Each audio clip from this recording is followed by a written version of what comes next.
A very good morning to all. I am Ahmad Izdiha, your MC for today. Today is day 2 of the Financing Climate Action Conference. Right.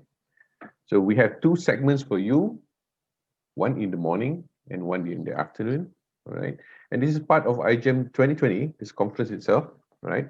And this is brought to you by Malaysian Green Technology and Climate Change Center, MGTC, in partnership with Malaysia Green Building Council and British High Commission of Kuala Lumpur. Right. And as you know, the need for climate change finance requires a framework on how the government and the private financial sectors can be active in. Right.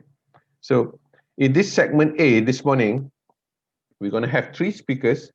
Okay, 3 speakers, namely, let me name them for you. From the Malaysian market, from the Securities Commission Malaysia, Mr. Badishah Bashar, right?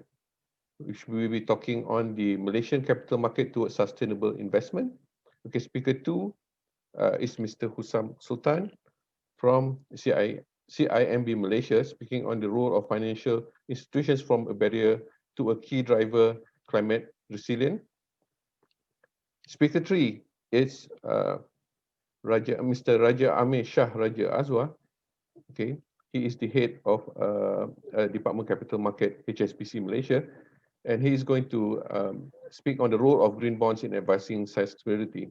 All right, and all of this will be moderated by our Tuan Syed Ahmad Syed Mustafa, the Chief Operating Officer of Malaysia Green Technology and Climate Change Center, MGTC. All right. I hope you guys are all ready. All right.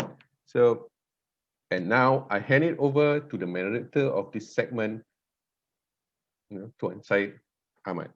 Okay, thank you. Welcome, everyone. Thank you for finding time to join us for today's session. Firstly, allow me to introduce myself.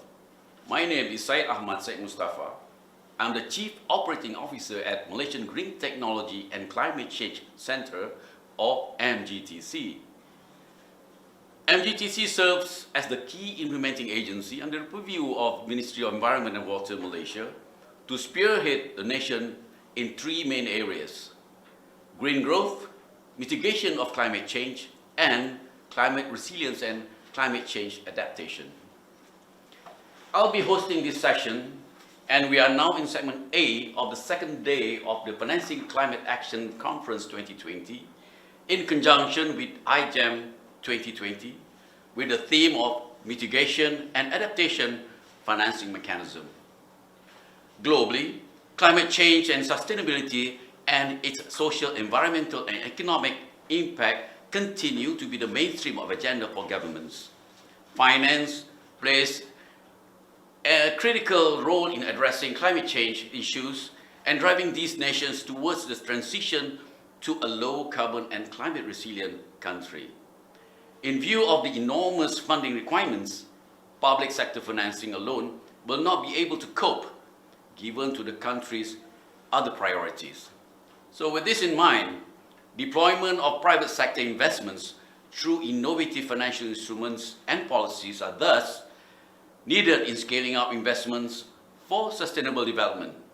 Financial institutions have now recognized the importance of sustainability and have begun to introduce financing initiatives and products and integrate environmental, social, and governance standards into their products.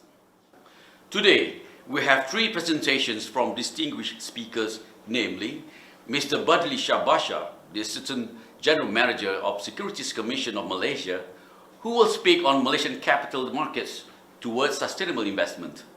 Our second speaker, Mr. Husam Sultan, the Regional Head Commercial and Islamic CIMB Bank Malaysia, who will deliver on the topic of role of financial institutions from a barrier to a key driver for climate resilience. And our distinguished third speaker, Mr. Raja Amir Shah Raja Azwa, the head of that capital market, HSBC Bank Malaysia, who will share on the topic of the role of green bonds in advancing sustainability. Just a little housekeeping before we get started. There will be a Q&A after all speakers have presented, and if you have any questions during presentation, please type them into the question box in your control panel. I will bring them up during the Q&A at the end of the session. Now, without further ado, we will turn the time over to our first speaker, Mr. Badri Shah Basha. Mr. Badri Shah Basha is an experienced banking professional and had held positions at Arab Malaysian Development Bank, Bank Bumiputra Malaysia Berhad, and Abra Discounts Berhad, having involved in several of the major project finance syndications in Malaysia, such as Plus, Gas Malaysia, and Putra LRT. He was also involved in arranging some of the early Sukuk Murabaha and commercial papers. He is currently with the Securities Commission of Malaysia, being principally involved in development initiatives under the Islamic capital market, including sustainable initiatives, green Sukuk, ESG screening, social investing, and Wakaf. Mr. Badri Shah has a BA in General Management from Southern New Hampshire University, USA, and MBA in Accounting and Finance from the University of Hull, the UK. Over to you, Mr. Badri Shah. Assalamualaikum, and thank you, Mr. Moderator, for the kind introduction, and thank you to the Malaysian Green Technology and Climate Change for organising the conference. Conference such as this serves as a reminder and commitment for us to mitigate and adapt to climate change. In realising the world's sustainable development needs, a significant amount of funding is required. Based on estimates by the United Nations Conference on Trade and Development, social development goals face global funding needs of around 50 trillion US dollar to 7 trillion US dollar per annum, right up to 2030. During the same period, the SDGs investment needs in developing countries are around 3.3 trillion US dollar to 4.5 trillion dollar annually, mainly for basic infrastructure. Now, to reach the goals of the Paris Agreement, 12.1 trillion US dollar is needed for investments in new renewable electric power generation over the next 25 years, and as much as 50 billion US dollar of new investments annually by 2030 to adequately limit the greenhouse gas emissions of developing countries.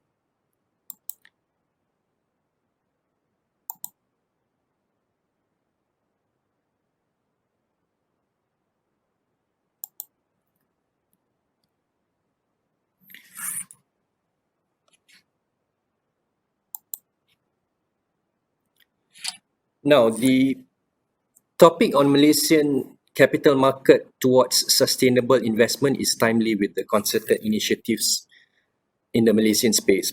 The Joint Committee on Climate Change, or JC3, chaired by the Bank Negara Malaysia and Securities Commission Malaysia with Bursa Malaysia and 19 financial institutions as members, was set up in September 2019 as a platform for financial regulators and financial institutions in Malaysia to work together to deepen our understanding on climate risks and develop tools effectively to respond to those risks. Now, the three key mandates are building capacity through sharing of knowledge, expertise, and best practices in assessing and managing climate-related risks. Second, identifying issues, challenges, and priorities facing the financial sector in managing the transition towards a low-carbon economy. And thirdly, facilitating collaboration between stakeholders in advancing coordinated solutions to address arising challenges and issues. Now, 4 subcommittees are formed to focus on risk management. Among other things, this subcommittee is tasked to look into identifying climate-related risks and risk assessment, as well as introducing taxonomy. The subcommittee 2, which is on government and governance and disclosure, will be involved in assessing financial institutions' current governance and disclosure practices on climate-related risks, as well as explore potential adoption of Task Force on Climate-Related Financial Risk Disclosure, or TCFD. Now, the third subcommittee, on product and innovation and the roles of the subcommittee include identifying new financial product solutions relating to climate change. And the fourth subcommittee is engagement and capacity building. This subcommittee will identify and conduct strategies and initiatives to elevate awareness of financial institutions on climate change and climate-related risks. Now, due to the enormous funding requirements, public sector financing alone will be insufficient, given the strains it will impose on public finances. As such, the deployment of private sector investments through the capital markets will be critical in financing sustainable development needs. And this represents opportunities for the capital market to play a crucial role in the transition towards a sustainable economy. Now, the capital market is important source of capital intermediation especially when capital is typically of a sizable amount. When we compare to the loan market, for example, it is limited to meet the needs of capital seekers due to the restrictions, for example, with regards to single customer credit limit, sectorial exposure, etc. Now, the capital market does not suffer from such limitations. The capital market also serves the need of diverse investors ranging from institutional investors, high net worth individuals, right down to retail investors. As you can see from the box, the Malaysian capital market is ringgit Malaysia 3.138 trillion, and this is roughly equally shared between bonds and equities. So there is plenty of opportunities in the Malaysian capital market. Now, the SC recognizes the role of the capital market in supporting the sustainability agenda. And as the SRI was one of the important agenda under Securities Commission's Capital Market Master Plan 2 from 2011 to 2020. The SC had also developed specific SRI initiatives in the last 23 years.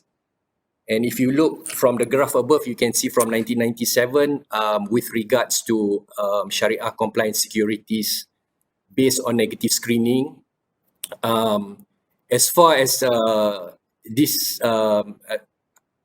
SRI elements is in terms of being a proxy to equivalent to ethical screening. And I won't go through the initiatives, but among the important SRI milestones are the creation of a Bursa Malaysia FTSE for Goods Index in 2014, and the first SRI Sukuk in the world was issued in 2015 by a subsidiary of Khazanah, which is the Ihsan Sukuk, and in 2017 was the first world's first green Sukuk, and in 2018 was the first SRI funds.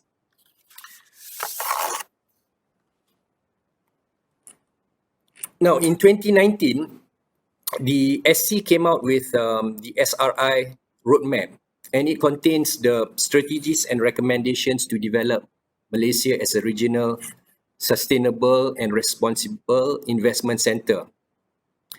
And the recommendations include widening the range of SRI instruments, meaning that developing other and new asset classes.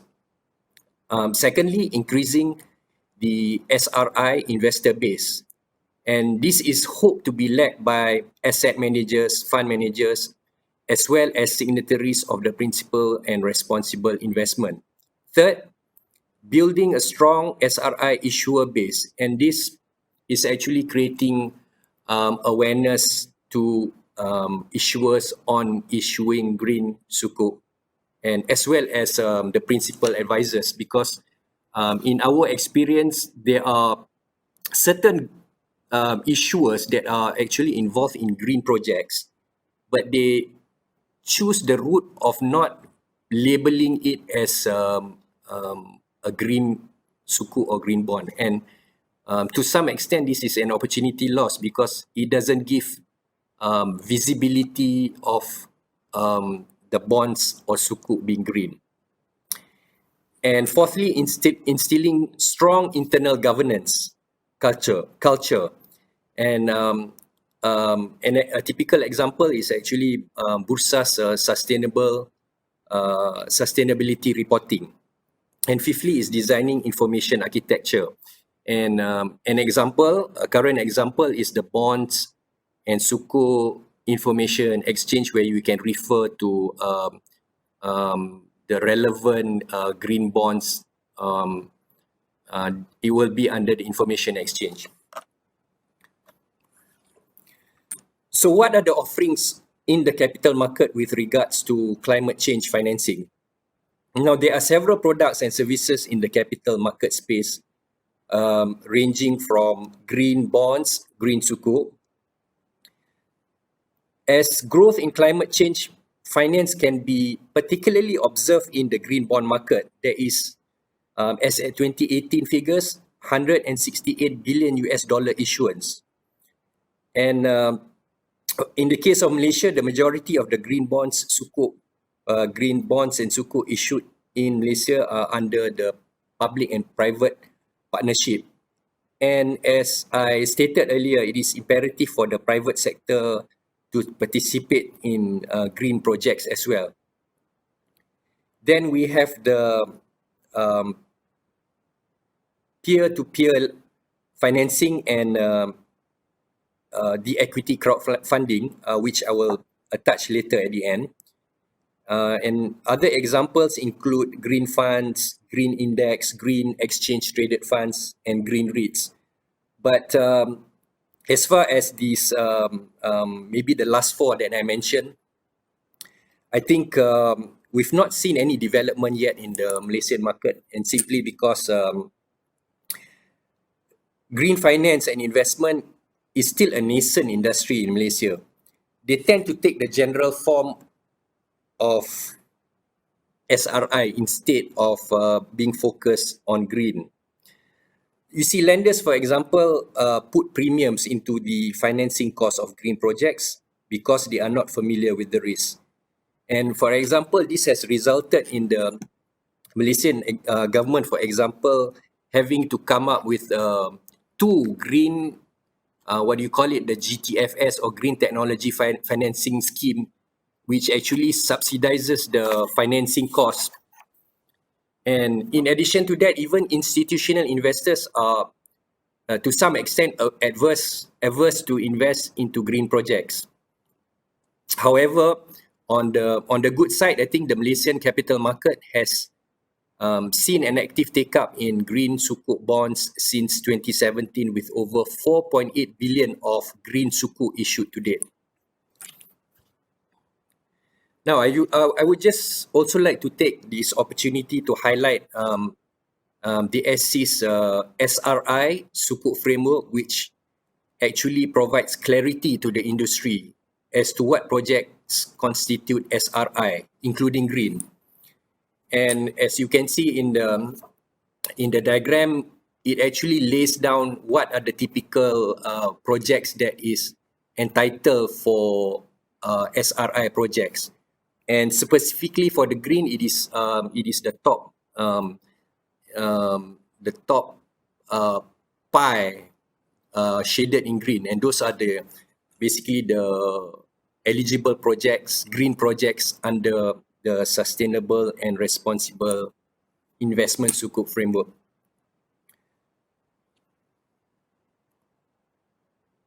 And to date, most of the green sukuk are funded, range in the areas of solar projects, solar photovoltaic projects, hydro projects, and green buildings.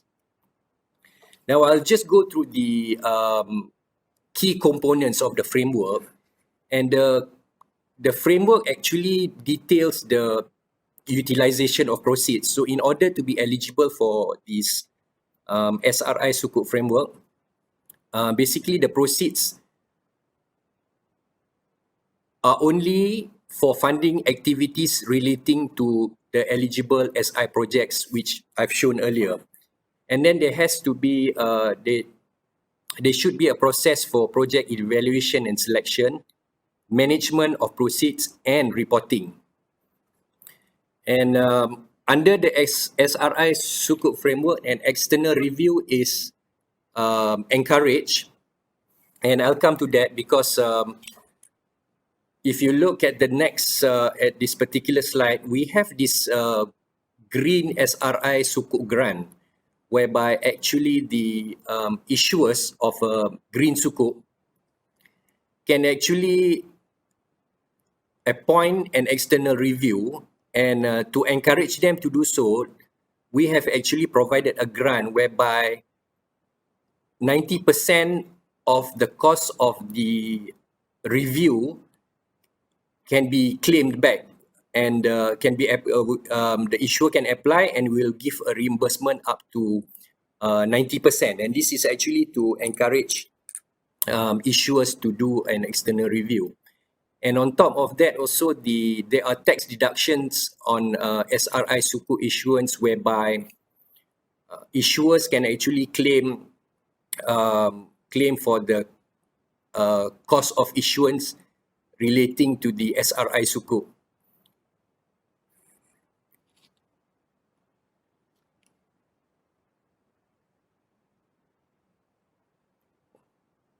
And this is an example of the list of issuers of green Sukuk and social impact Sukuk. The first Sukuk, as I mentioned earlier, was by Khazanah. It's specifically a social Sukuk. And in 2017, we had the first green Sukuk being issued. And I won't spend time to go through this. Perhaps my other colleagues will speak on this later. Where in the SRI fund space, the demand for sustainable asset classes continue to grow as more investors are shifting towards sustainable investment. Sustainable investing assets in the 5 major markets observed by the Global Sustainable Investment Alliance recorded a 14.5% increase to $30.7 trillion from $13.6 trillion between early 2012 and 2018. Now, these sustainable investment assets made up 33% of the total professionally managed assets in these 5 major markets as at 2018. So if you look at it, you see 1/3 of total asset managed in these major markets constitute SRI. If you compare to Malaysia, as I mentioned earlier, it's still a nascent market. And on the positive side, since 2018, we have seen 8 SRI funds in Malaysia. Albeit small, it is certainly a good development. Now, something that I'd like to touch before in the capital market is the peer-to-peer financing and equity crowdfunding. Now, the capital market, especially in the West, used to be referred to as funding the Wall Street because the listing and bond issuance are represented by big businesses and financial institutions.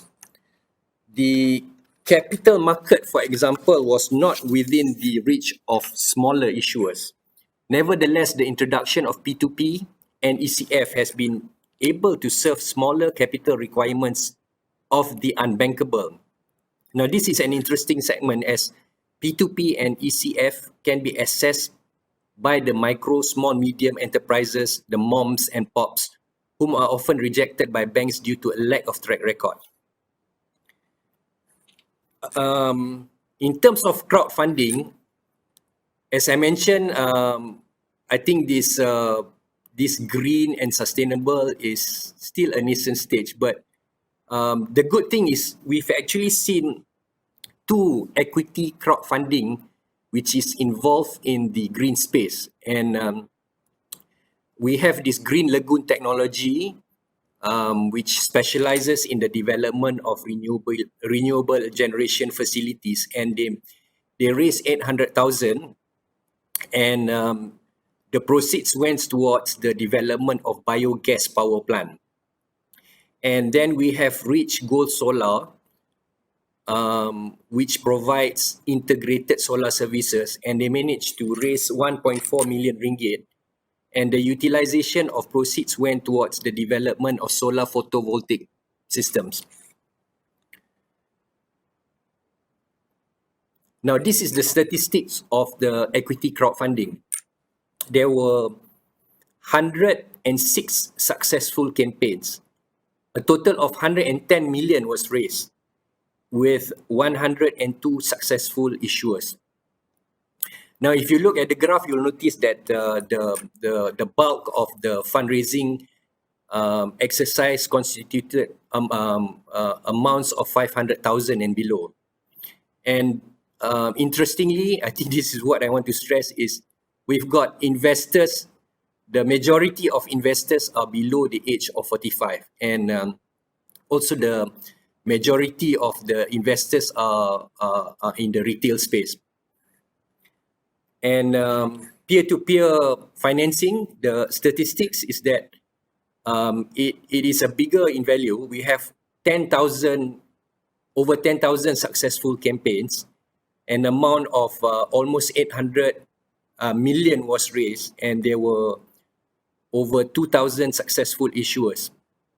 And again, the amount raised is, the majority of amount raised under the P2P is below 50,000, and similar to the ECF, the majority of the bulk of the age demographics are youth below the age of 45, and also we have 88% whom are retail investors.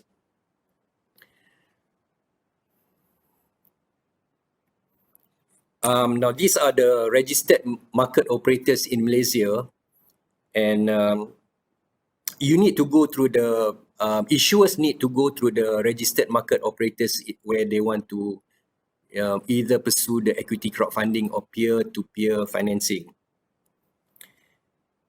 And lastly, with regards to the sustainable finance, the SC will be introducing ESG into the list of Sharia compliant securities at the end of the year. And this is aimed at recognizing companies with good environmental, social and governance practices, and giving visibility to investors and asset owners on ESG stocks. So these are some of the developments in the capital market space, and perhaps I'll be happy to spend more time to answer questions at the end of the session.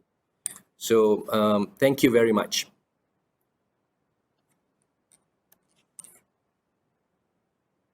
Thank you, Mr. Badrisha. I hope all of you have enjoyed his interesting and informative presentation.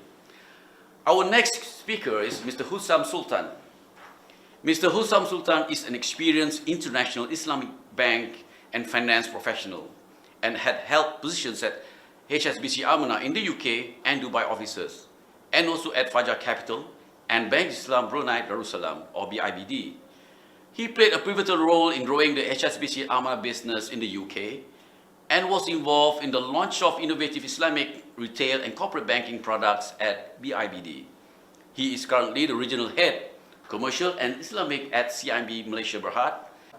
He has a bachelor in Civil and Structural Engineering from University College London, the UK, a Master of Science in Environmental Management for Business from Cranfield University, UK, with research focus on sustainable banking.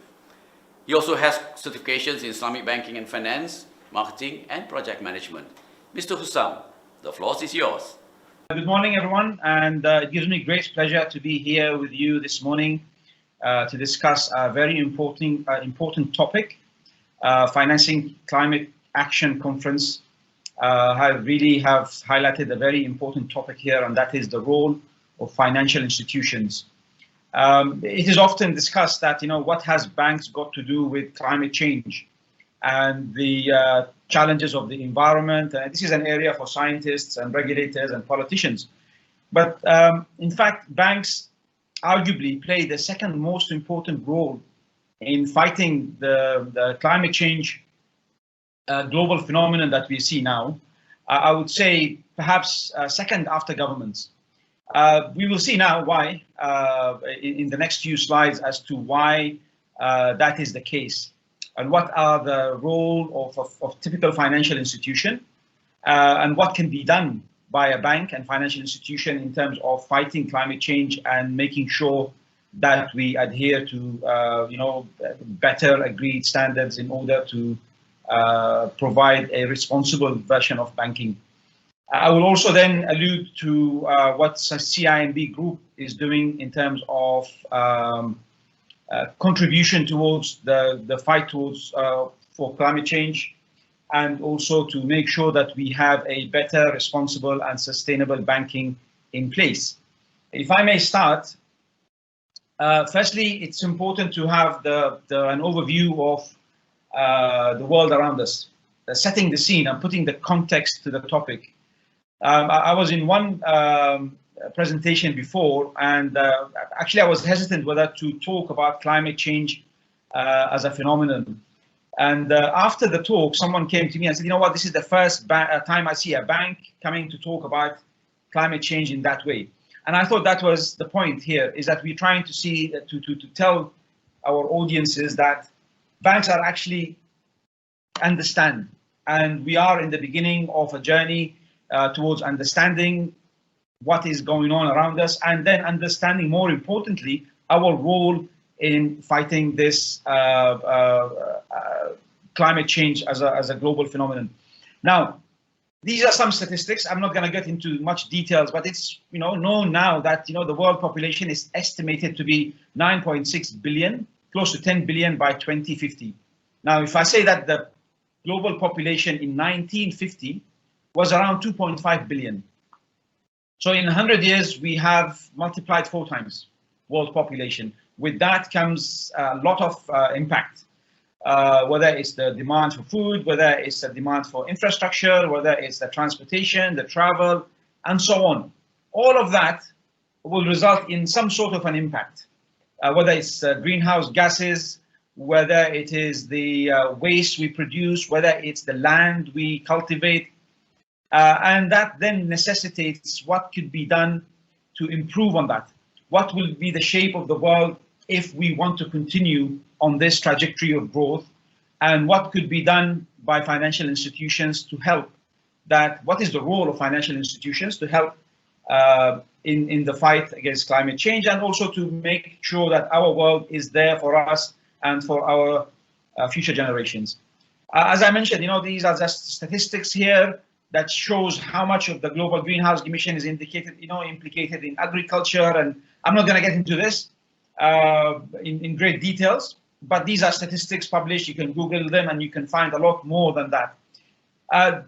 Issue also here is not just globally, but also closer to home. In Malaysia, we are also as impacted as the rest of the world. We have similar concerns that the rest of the world has. Some of the estimates here and the references are at the bottom. As much as 18% of Malaysia might be underwater by 2010 if we continue to have those severe weather conditions and floodings. Heat-related deaths among the elderly in Malaysia will be 45 times more by 2080. These are all studies and publications researched and published by experts in their fields. And as I must mention here, these are scenarios. These are not facts. It's not saying that this is what's going to happen, but these are scenarios. What could happen if certain activities continue at the same rate as we are having now? What is the role of the bank, a typical bank? Now, when I looked at this a few years ago and examined what the role of a bank, a typical bank, in the sustainability movement, we realized then that the role of banks is the second most important after the government's role. Why is that? Well, banks are the investors and financiers. all the good projects and also the polluting projects are financed by financial institutions. These are at some points will be, would have been infrastructure projects, for example. It could have been transformative projects. But banks play a big role in raising funds, in providing financial products and packages, formulating financial solutions for businesses that may be fighting climate change or may be contributing to climate change. Banks also are risk assessors. In the pricing mechanism, in the pricing structures for banks, when they price a particular product or a transaction, they will have to factor in all the risks associated with that transaction or that product. Now, climate risk is also one factor that banks and financial institutions put in. What if that project, is badly damaged by some environmental conditions? What will happen if, say, for example, there is a negative campaigning and reputational risk? What will happen if the customer, or as a result of some climate event, default? So all these risks are, banks are assessing them, and banks will put a value to those risks. Banks also are influencers. Banks, they discuss the transactions in great details, because they will be investing and they will be putting money, and they will be obviously utilizing depositors' money, shareholders' money, and other investors' money. So banks will be negotiating deals and transactions in great detail. So they are influencers. If they request certain things to happen or put conditions in the terms and conditions of the transaction, then that banks will have that leverage to influence those transactions. Banks also are standard setters. As we have seen back in 2003 and 2004, it was banks that have got together and put together the foundations for what became the Equator Principles. These are sustainability standards for project financing. And it was influenced by banks, because banks, as I mentioned, they were influencers, they were influenced, and also they assessed the risks associated with big projects from a sustainability and environmental impact perspective. Banks also, accused sometimes of being polluters and sometimes of being very clean business. Banks, they can claim that they only use paper and lighting and water and they travel. But the other side of the argument is that banks also finance all of the other polluters and contributors to the waste and pollution. Finally, banks can also be victims of climate change, loss of income as a result of collapsing projects, for example, or loss of income because I remember a few years ago in the UK there was a big flooding area, and all homes there are insured. The insurance company could not cope with the amount of claims that came as a result of these floodings, so the insurance company went bust. So that's a financial institution that have fallen victim to climate change. Banks also can collapse because they may lose some assets in terms of buildings, branches as a result of natural disasters. So this is in very, very briefly the way banks interact with sustainability and environmental impact and climate change. If I move now into the role of a typical bank, and I will use CIMB here as an example. CIMB, we have realized that interaction that I mentioned, and how going into the future, the role of banks and the interaction between banks and the climate change phenomenon, and also the sustainability as a whole, the role of banks is important. CIMB has started the journey back in late 2017, and then early in 2018, we have drafted our plan. We had a 2-year plan in terms of transformation of the entire bank's operations, to put together certain policies and also to start looking into the impact of our activities. In 2018, CIMB became one of the founding signatories of UNEP FI principles of responsible banking. We were the only bank in Malaysia and the only bank in ASEAN at that time. 2018, the bank held the 2-day Cooler Earth Sustainability Summit. The idea here was that we want to raise awareness to just beyond banking, inviting all the stakeholders from scientists to campaigners to financial institutions to regulators to come together and share ideas and best practices.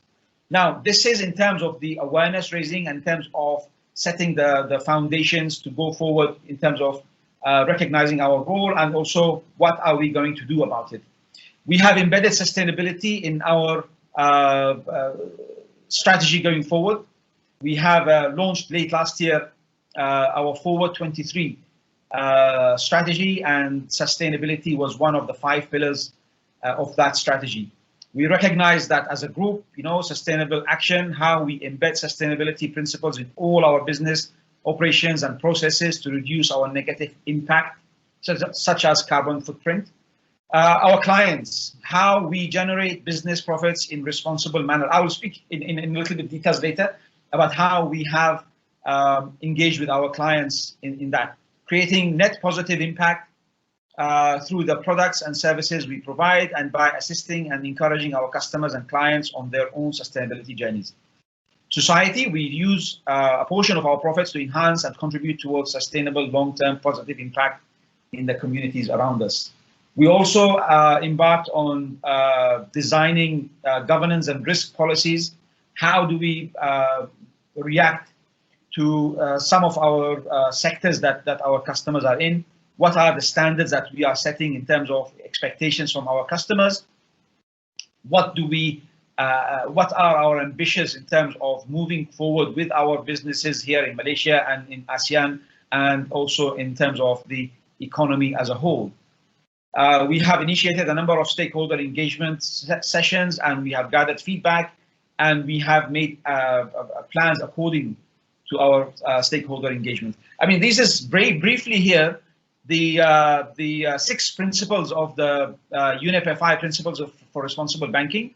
Alignment, business strategy with society's goals. Number 2, impact, continuously increase our positive impact while reducing our negative impacts. Negative impacts is when you filter your transactions, you minimize the risk, you say you will reduce your engagement in certain sectors, and eventually you will stop financing certain sectors.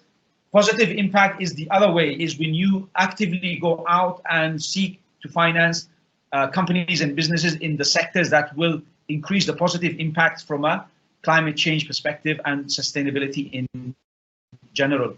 Clients and customers, work with clients and customers to create shared prosperity for current and future generations. Number 4, proactively and responsibly consult, engage, and partner with relevant stakeholders to achieve society's goals. Number 5, governance and target setting, implement commitments through effective governance processes and targets for the most significant impacts. Number 6, transparency and accountability, reporting and making sure that we are transparent in what we report in our activities. Speaking of positive impact, we have came up late last year also with our positive impact framework, inspired by the United Nations Sustainable Development Goals, SDGs. We have selected 7 of those goals, and we have set a framework in how we want to interact with those, interact positively to achieve those goals within the economy in Malaysia here and also with our customers. So this is one of the areas that we have developed a positive impact framework to help the country and the economy in general to move with the SDG, the Sustainable Development Goals of the United Nations. We have also looked into the market. The government's announced ambition that by 2025, 20% of the energy mix will come from renewable sources. We've looked deeper into this, and we have identified the right sectors and also the opportunities there. And I must say here, we have also taken great, we've relied a lot also on the great work by Malaysia Green Technology Corporation, MGTC. So one of our key actually stakeholders is MGTC, and we learned a lot from them, and we are hope that we will continue to work forward in terms of furthering our mutual goals. We've also commissioned a study in Malaysia and in ASEAN with INSIAF. It's Islamic Finance University here, owned by BNM. We've asked them to look into the gaps in the markets in ASEAN and also benchmark those against what is happening in other countries, in developed economies, and also in the regional economies. A mind map was produced as a result. We've shared this with the regulators here and with other financial institutions as well. It is published study. And the aim here is that we look together to see how we can bridge those gaps and close those gaps towards achieving the ambition of the government by 2025. This gap analysis was particularly in the sectors of renewable energy and energy efficiency. What else have we done in terms of for businesses? We have launched our sustainability linked loans, SLL. We have committed and allocated 3 billion ringgit for sustainability linked loans. These are loans provides and financing provided to customers on the condition that if their sustainability performance and indicators improve in a year's time, then they will have that will be reflected in the pricing mechanism, and they will get some rebates in terms of their the pricing, the amount of return and profit that we charge. Why I say this, as if you remember in the earlier slide, I mentioned that we take into account risks associated with sustainability. So if these risks we see after a year or certain period of time that these risks are mitigated, then we can give customers reduction in terms of the pricing associated with those risks. Sustainability bond and Sukuk, CIMB regional debt capital markets offer origination, structuring and execution of green social sustainability transition bonds, Sukuk, in various currencies for sovereign and corporate clients across the globe. CIMB issued $680 million SDGs Sukuk last year. It was first of its kind by a Malaysian and ASEAN issuer in the region. We have also late last year launched our SME renewable energy financing program. Now, this is an area of interest for me here because SMEs are the backbone of the economy here in Malaysia, and to be honest, globally as well. 98% of companies in terms of numbers are SMEs. They contribute about 40% of the GDP in Malaysia, and they employ about 70% of the workforce. So SMEs are really the area of focus that we are now venturing into with our customers and also our partners and ecosystem stakeholders. For individuals, we have preferential rates for green residential homes and hybrid cars. We have a savings account linked to environmental performance, EcoSafe savings account I. It's an based on the Islamic concept of tawarruk, contributes 0.2 of total EcoSafe portfolio to green initiatives in Malaysia. Affordable housing, providing low interest profit financing for affordable housing to the B40 communities. And finally, we have ESG investment products in collaboration with BIMB to invest and distribute their Arabesque I Global Dividend Fund 1. Financing climate action. This is an area where we get asked a lot about the sustainability linked loans. At the moment, it's provided to our corporate customers, and as I mentioned, it's a favorable pricing. There's a rebate in the pricing given to those customers who improve in their sustainability performance and indicators. This is agreed in advance so that when we sit with customers, we agree on a set of objectives and goals and how and when we will measure those. So if customers then improve on those performances, we will then give them that rebate. We've also, this is the CIMB renewable energy financing for SMEs. This is particularly for SMEs to finance purchase installations of solar PV systems. 100%, up to 100% of the solar PV system, maximum amount 1 million. It's a term loan, term financing I with tenure of up to 10 years with no security or collateral, no collateral required except government guarantee and JSG. Why are we encouraging our customers to go for solar financing? Number of reasons here, but mainly because of the impact, positive impact that solar financing has on those customers, not just on those customers, but also on the economy as a whole. We make sure that we discuss with customers before we avail the financing that the amount of savings that the customers will get in the electricity bill will help them also reduce their cost. This is a typical example here where an SME availing renewable energy financing, you can see their monthly installment is 6,915, and the reduced energy consumption monthly. So monthly savings is 8,200 in their electricity bill.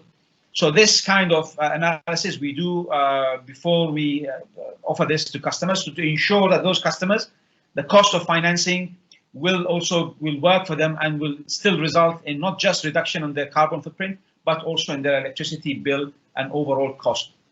We have also launched with Matrade earlier this year a program for SME Sustainable Exporter Program. What we do here is that we conduct a workshop with our partners, Impacto, and the idea here is that we will enable customers in certain sectors. We started with the F&B and moving on to manufacturing in the month of November. It's an educational program followed by engagement with our partners to enable those customers who wish to start a journey in sustainability. We will give them the relevant toolkits, templates, checklists, and also consultation and free assessment, and also free evaluation a year later. We will be launching this very soon in the month of November under the brand of Green Biz Ready. So that should be available to all SMEs who are wishing to start a sustainability journey with us. We can offer them this as a package. And similar to the sustainability linked loans, also for SMEs, we will be able to assess them at the beginning and also assess them a year later. What I mentioned here is that all of these efforts of ours are in alignment with Bank Negara's value-based intermediation (VBI). We are very much aligned and committed to the VBI initiative and strategy as governed by Bank Negara, and also we are one of the founding banks that were there right from the beginning. Finally, I'll just mention about the Cooler Earth Summit that I mentioned earlier that we launched last year. This year, because of the COVID situation, we are launching. We have actually launched it, the Cooler Earth Sustainability Summit, free of charge, entirely virtual, over a period of 8 weeks. So people can select the programs that they want to engage in, dial in. Some of these programs are in friendly hours after work, 6 o'clock, 6:30, some of them early in 9 o'clock in the morning, so that the customers, individuals, partners can select which one of those sessions in the 8 weeks they are interested to join. If anyone wants to join, they can just scan the QR code here and the program will open, or visit our website, thecoolerearth.com, and we hope to see you there. Thank you very much. I hope I didn't take a lot of time, and I look forward to the questions and answer session. Thank you. Thank you, Mr. Hussam, for the comprehensive presentation. Our final speaker is Mr. Raja Amir Shah Raja Azwa. Raja Amir joined HSBC Debt Capital Markets team in November 2010 and was promoted to the head of department in 2019. He has wide experience in advising and structuring integrated ringgit bond and Islamic financing solutions, which covers the full spectrum of fixed income instruments encompassing domestic and international bonds, syndicated loans, structured capital markets, and Sukuk issuance of multiple currencies. Raja Amir has also led the world's first United Nations Sustainable Development Goals Sukuk for HSBC Amanah. He has a Bachelor of Commerce in Economics and Politics from Brunel University, UK, and is a Chartered Islamic Finance Professional Charter holder from the International Center for Education in Islamic Finance, Malaysia. Over to you, Raja Amir. Assalamu alaikum and Bismillahir Rahmanir Rahim. First of all, I would like to thank the organizers for their hard work in hosting the Finance Climate Action Conference 2020. We know that a lot of work has gone into for organizing this conference, and we would like to thank the organizers for their hard work in a very difficult time. I'm sure that we would have loved to be here today with you in person. However, due to the current situation, that's not something that's doable. Nevertheless, this call to arms with regards to climate action and sustainability is indeed very timely as we face the global COVID-19 pandemic. And on that note, today I have been given the task as well as the honor of speaking on the role of green bonds in advancing sustainability. With that, I will move to my first slide. As you can see, green bonds have throughout the years developed into multiple branches or categories. Over the past few years, we've seen that the three main categories of green bonds are green bonds themselves, social bonds, as well as sustainable bonds, with the latter, i.e. the sustainable bonds, being a hybrid of both green and social bonds. Nevertheless, in the past 2 years, new labels have also emerged as a subset of the three main categories as mentioned before. And an example of some of these new emerging trends, to name a few, are the likes of sustainability-linked bonds, transition bonds, blue bonds, gender equality bonds. We've even seen Sukuks where proceeds have been used for immunization programs in Africa, and more recently, in line with the current environment, COVID-19 alleviation bonds. Despite the challenging global market conditions throughout 2020, the outlook for sustainable financing and investing appears to be extremely strong. If you refer to the graph on the top left of the page, you can see that just under 7 years ago, i.e. 2013, total issuances of green, social and sustainable bonds, which is GSS for short, was only at 12 billion. However, in contrast to year to date, we are seeing 304 billion, and this number is growing. This increase represents a 44% year-on-year increase in issuance volume, and we expect the total number to surpass the 327 billion issued last year. Interestingly, in 2020 specifically, particularly as the coronavirus pandemic unfolded, we have seen a staggering 422% year-on-year growth in social bond issuance and 166% growth in sustainability bond issuance. With discourse and discussions on ESG heavily skewed towards sustainability aspect, it is comforting and a strong positive that there is now an increased focus on the social aspect of ESG. On the right-hand side of the slide, I will briefly talk about some of the hot topics which are currently going around in terms of green, sustainable, and social bonds in 2020. Firstly, as pressure for GSS and ESG-related matters amongst the investors as well as regulators alike increase, credit rating agencies are now increasing their efforts to integrate ESG as part of their analysis and reporting. As mentioned, this is on the back of an increased focus by issuers and investors on ESG performance.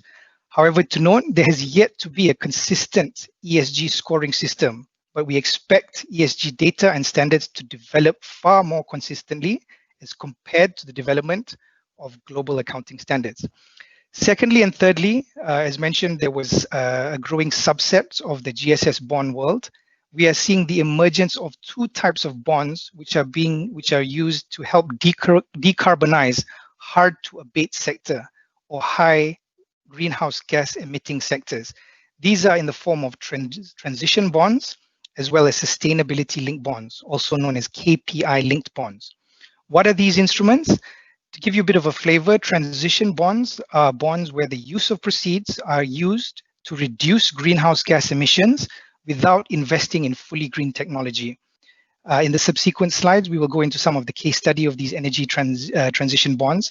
But in a nutshell, transition bonds allow issuers in such industries which are greenhouse gas intensive to issue energy transition bonds as a sign of their commitment to transit from high greenhouse gas emissions to a lower carbonized world. In a situation where they otherwise would not have any specific use of proceeds or qualify for green bond issuance. On the other hand, another key theme which has emerged in recent times is sustainability-linked bonds, which offer slightly another approach. These are general corporate purposes bonds where issuers would be penalized if certain environmental targets are not met, most likely through a coupon step up. And we'll talk about this in the following slide, i.e. especially in relation to Enel, who was the first issue of a sustainability linked bond, which had committed to increase its installed renewable generation by a certain date. And if they were not able to meet this commitment, this would result in a 25 basis point step up in the coupon rate. To conclude this slide, there's an intensive debate with regards to both sustainability linked and transition bonds, with some criticizing them as greenwashing. Now, this is something that we need to be cognizant about. And in some are questioning the need on whether such additional labels are useful. While there are arguments across both sides of the aisles, the green bond market is still relatively in its infancy, and such discourse would only accelerate the development and advancement of the sustainability across the board. Moving on to the second slide. This slide really aims to map out the performance of green bonds against non-green bonds. I mean, we want to show that the issuance of a green bond potentially has the ability to outperform a non-green bond. And this is compiled from data across a number of issuances that we have monitored. So in essence, in 2019 and at the start of 2020, we have seen a number of green bonds which were all well received in the primary markets. Moreover, we find evidence of green bonds pricing inside of non-green bonds. So if we look at the graph on the top left of the page, which denotes the average of coverage of green versus non-green, we can see that from the analysis, it demonstrates that in the majority of the months under review, the order books of green bonds exceeded those of non-green bonds. Just to for those who, order books are basically the number of orders which were placed into a particular book building exercise for a particular issuance. This indicates a better stickiness of orders and strong investor support for ESG elements. Green bonds are now being issued with low new issue concessions than non-green bonds. So just to, again, for the audience's benefit, typically when you issue a bond, you would have to pay what we call a new issue concession. So new issue concession is essentially sort of a toll fee, as we sometimes call it, for a company or a sovereign for that matter to issue into the market. So new issuance premium typically ranges from 0 to 10 basis points or can be higher in certain cases. But we note that green bonds paid a smaller premium versus non-green bonds throughout the entire year of 2019, as well as 2020 year to date. Additionally, we also looked into detail at multi-tranche issuances, which had both an element of green and a non-green tranche. So you can see from the table below, there are some, based on some of these issuances, you can see that the issuer decided to opt for a strategy where they had a multi-tranche issuance, and some of those tranches were green and some of them were not. So what we observed from the data is that investor interest in green tranches actually outperformed the non-green tranches. This enabled issuers to achieve a higher order book, as mentioned previously, from the green tranches, resulting in a lower concession, which is the new issue concession as mentioned for this particular tranche.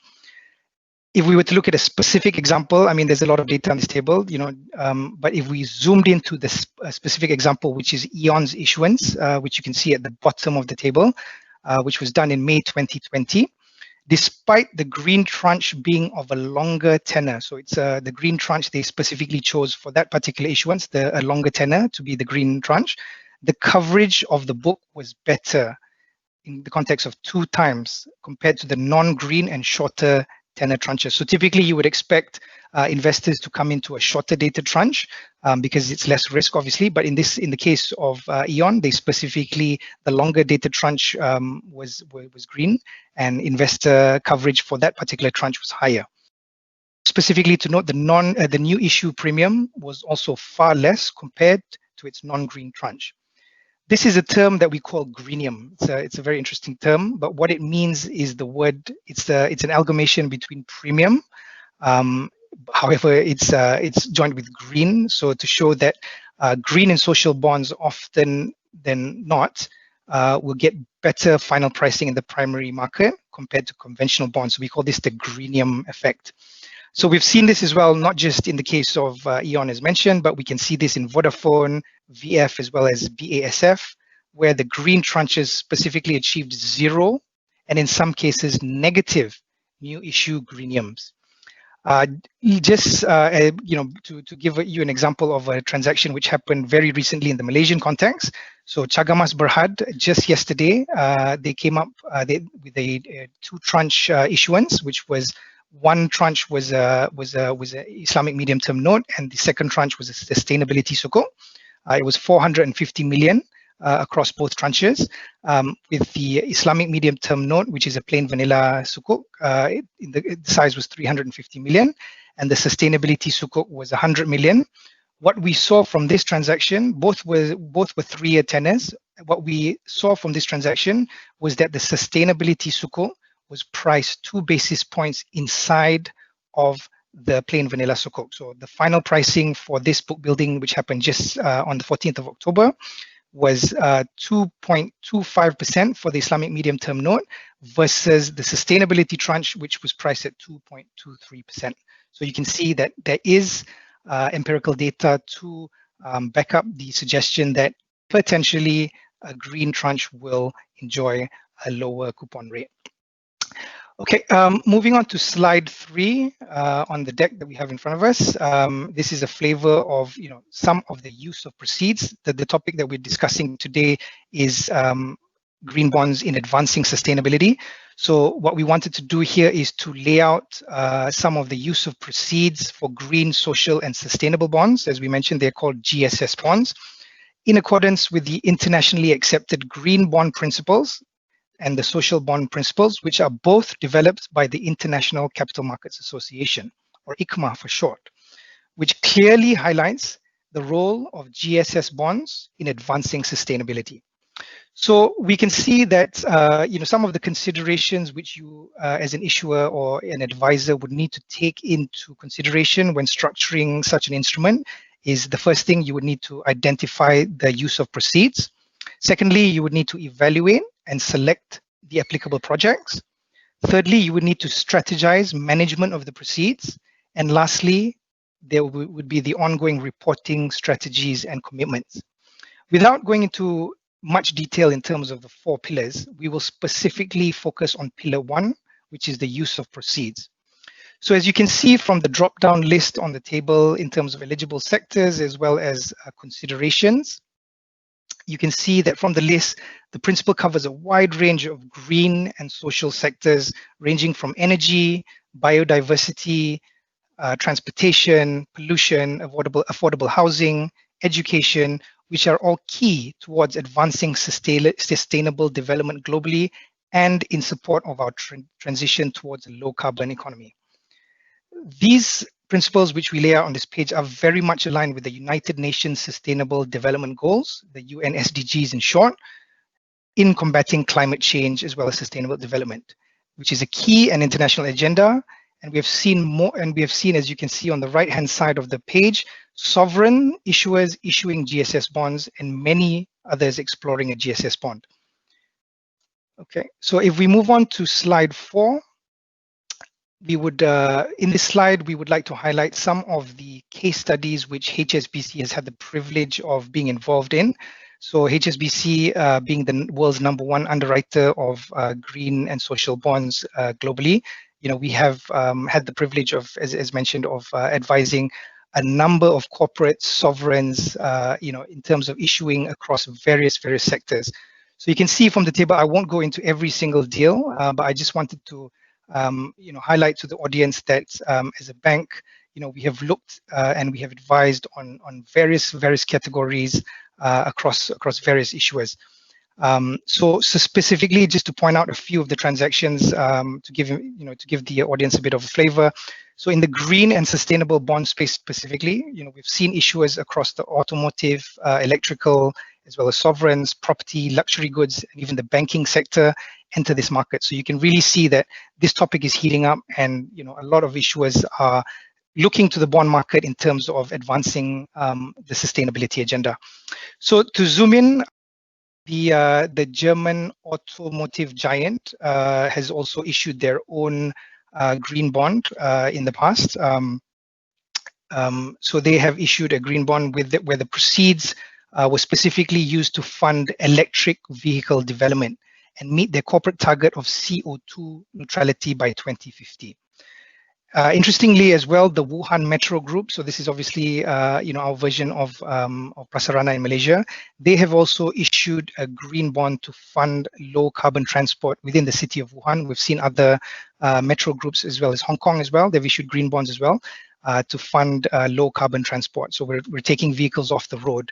As you know, so in this process, you are basically reducing greenhouse gas emissions.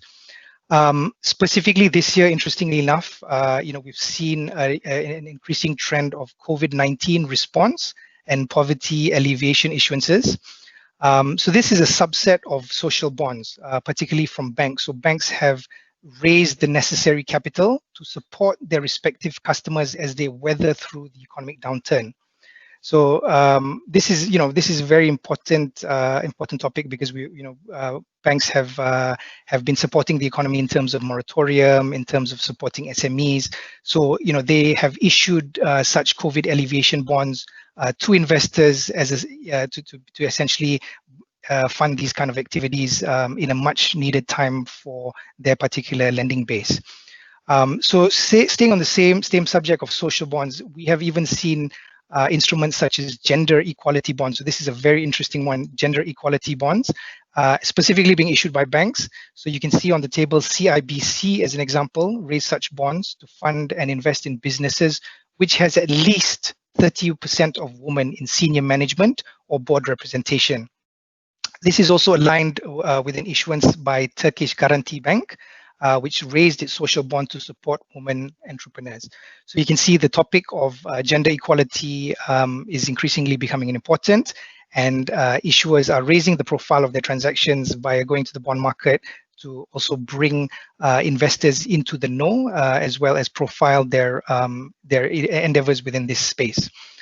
In the carbon-intensive space, we spoke about this in the original slide, in the first slide about the energy transition bond. So issuers such as Capco out of Hong Kong, as well as the SNAM, have issued transition bonds, which, as we mentioned, provides financing for industrial companies to support the transition away from fossil fuels. So Capco, what they did was they raised an energy transition bond, which was used to fund natural gas plants that was critical to Hong Kong's efforts to cut carbon emission. And natural gas, which requires the burning and emissions of greenhouse gas emission, which would not qualify as a green asset. So therefore, they issued such a transition bond where the use of proceeds was which was used to fund fuel or low carbon fuel, as compared to coal and diesel, which, as we all know, is a great emitter of greenhouse gas. And then as we go, moving on briefly into the sustainability linked bond or KPI bond space, as we mentioned before, this instrument is typically, we've seen a lot of sustainability linked loans. We've seen that being done in the market recently by the likes of Yinsen as well as Axiata, who syndicated loans for sustainability linked purposes. So this is a KPI bond where specifically you identify a KPI that you want to meet. And if you don't achieve those KPIs within a specific period of time, there will be a step up in the coupon. So in this particular case, Enel, which is an Italian multinational company, they were the first issuer of such an instrument where they committed to increase their installation of renewable energy capacity and also reduce their direct greenhouse gas emissions as their KPI. And if they did not meet this KPI, there would be a 25 basis point step up in the bond interest rate should they not achieve the goal by a specific date. Just following on the step-up mechanism as well, Novartis, which is a Swiss healthcare company, their KPI for their sustainability-linked bond was to increase the number of patients reached via their respective medical programs. Even retailers on the high street, such as Chanel, interestingly as well, has also issued a sustainability-linked bond. Chanel's KPI was to reduce its direct and indirect greenhouse gas emissions.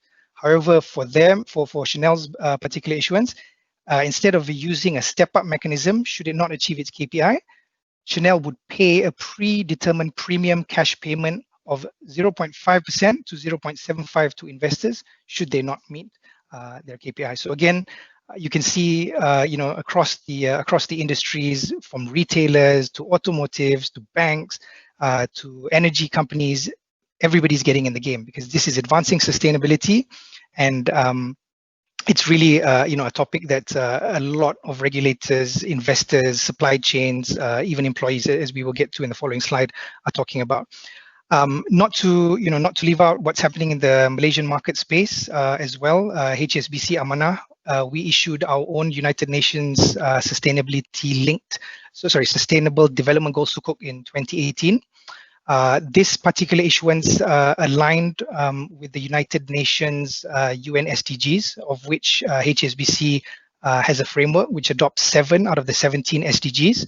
So HSBC Amanah ourselves, we decided to issue a UN SDG paper in 2018 to demonstrate to the market that we ourselves are committed to decarbonization and to utilize our proceeds for activities which are deemed as sustainable.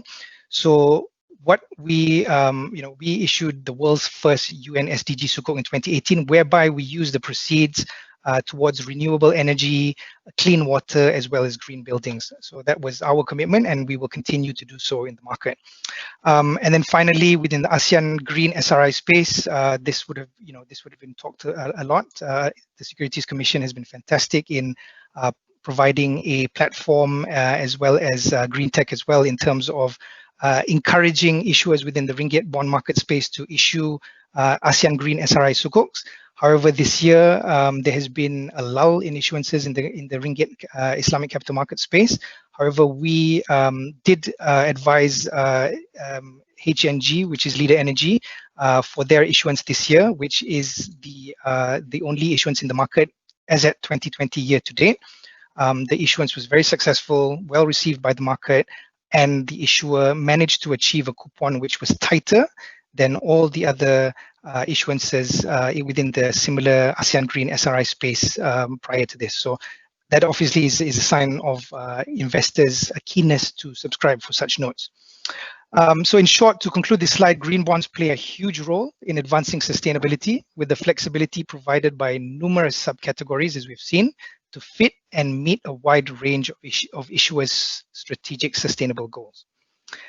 Finally, moving on to slide 5, which is what we term as our final thoughts for you.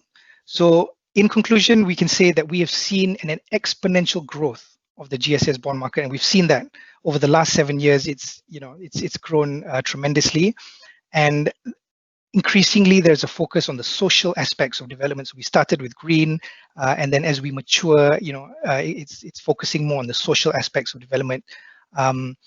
And we have also highlighted to you the strong performance of green bonds as compared to its non-green peers.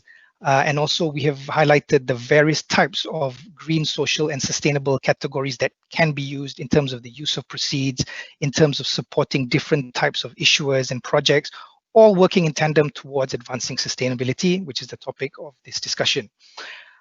So as we look into the data in terms of final thoughts, as we can see from the table on the top left of this slide, the number of responsible investors who have committed to decarbonization and climate change support has been on the rise over the years, with both corporates and investors signing up to the United Nations Principle for Responsible Investments. These principles include incorporating ESG into the investment and decision-making process, business practices, active disclosures, and so on.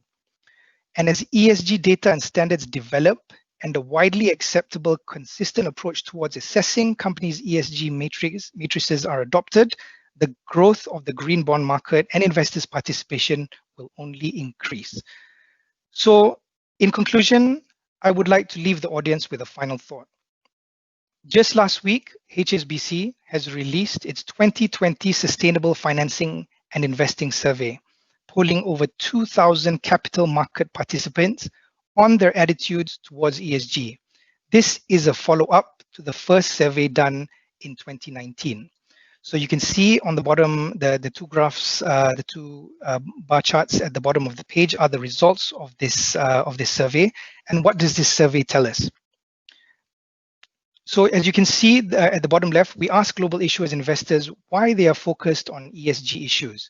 And it is clear companies and investors alike, apart from being the right thing to do, which is what they said in 2019, they are pressured both internally by their employees and also externally by their customers, non-governmental organization, as well as regulators. So what we see is that the public is demanding that those who are in a position to drive change, they need to take the necessary urgent steps towards addressing ESG challenges so as to be aligned with their values. What we can decipher from this table, which is what I will intend to do for you, is that the table shows us that based on the 2019 and 2020 survey, what we can see is that specifically in 2019, both issuers and investors responded, as I mentioned, by saying that the main reason they're focusing on ESG is because it aligns to their own values, i.e. they believe it's the right thing to do to care about the world and society. However, in 2020, as we entered into an unknown scenario with the global pandemic, while from the issuer's perspective, it still remains the same, i.e. they feel that it is the right thing to do, investors are now more focused on risk and returns, which is not surprising as markets have been very, very volatile as of late. So additionally, our survey also found that investors' opinion of the importance of the impact of ESG have dropped from 86% from 94% last year. Some have even temporarily sidelined their focus on ESG issues. So what does that say for us? I mean, just to conclude in terms of the slide, we look at the table on the bottom right where we ask businesses on when climate change will begin to affect their business activities. And we see a drop in response among those who feel it is already affecting or will affect in the medium term, with a near double increase in those who feel it will affect them in the next 10 to 30 year period, which highlights a shift in sentiment and focus on the short-term struggles in the current economic climate and falling into the trap of postponing the urgent need to act and focus on climate change now. Right? So we are already seeing climate talks delayed, new policy initiatives postponed, and world leaders having attention for the one and only crisis, which is grabbing the headlines, which is the COVID economy, which is the COVID-19, as well as its impact on the economy right now. So to leave you with a thought, this begs the question: in turbulent and unprecedented times like these, should the sustainability agenda be put on hold, or should our values of caring for the world and society around us play second fiddle to investment returns? Or should this be the opportunity to further drive the sustainability agenda to lay a strong foundation for the global recovery and continued sustainable socio-economic development thereafter? We will only know as we move into the future, but what we can tell you is that companies, investors, regulators alike are playing a more important role in this sector, and likely the focus will be on this. So with that, I would like to conclude my presentation, and I hope that has added some fruitful thought in the topic of green bonds in advancing sustainability. Thank you, and assalamu alaikum. Like are playing a more important role in this sector, and it's glad to conclude my presentation, and I hope that has added some fruitful thought. Thank you, panel speakers. To briefly summarize, our first speaker just spoke about the importance of capital market having a major role in combating climate change, and with incentives introduced to accelerate sustainable investments in Malaysia. And Mr. Husam then had shared with us on CIMB Malaysia's leading the way in sustainable financing, being one of the founding signatory to the United Nations Environment Programme Finance Initiative Principles of Responsible Banking, and also as the signatory to the collective commitment on climate change and climate action.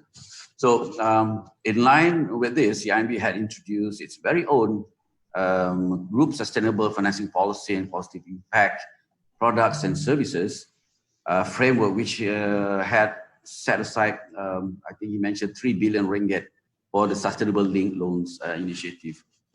And Raja Amir had given us with great insights on the green bond market and sharing with us the increase in interest by issuers as well as investors in incorporating the environmental, social and governance strategies in their investments. So with that, we shall now proceed to take some questions. We have a few questions now. Okay. The first question, the external review for the SRI can be done by whom? Are there any local players? And how big is the market for SRI review as of now? I guess this will be the question for Mr. Badrinsha. If you can respond. Yeah, the external review, we don't stipulate whichever. You can hear? Yes. Okay, we don't actually stipulate who are required to do external review. In fact, the external review is something that is encouraged. In Malaysia, we have local providers. We have Malaysian providers that provide external review, and there are also international external reviewers lah. So of course, if you take the more renowned external reviews, then you have to pay the usual premium lah. But I think the local external reviews has actually done plenty of reviews of the SRI Sukuk in Malaysia lah. If that answers the question.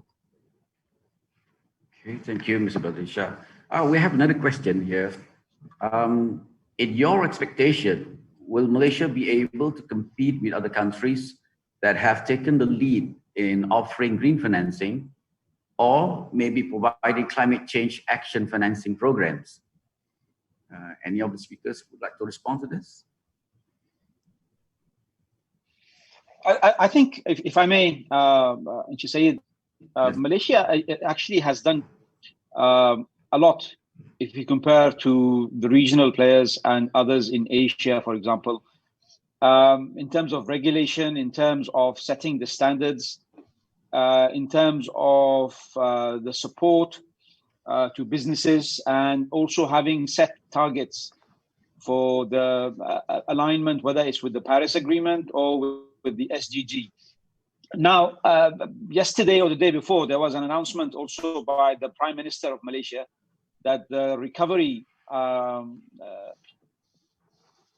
plans going forward post-COVID-19 will be green. That, to me, I think it was a very strong message and also a very powerful commitment towards sustainability and green recovery. I think one of the lessons we've learned during the COVID-19 crisis and throughout 2020 as well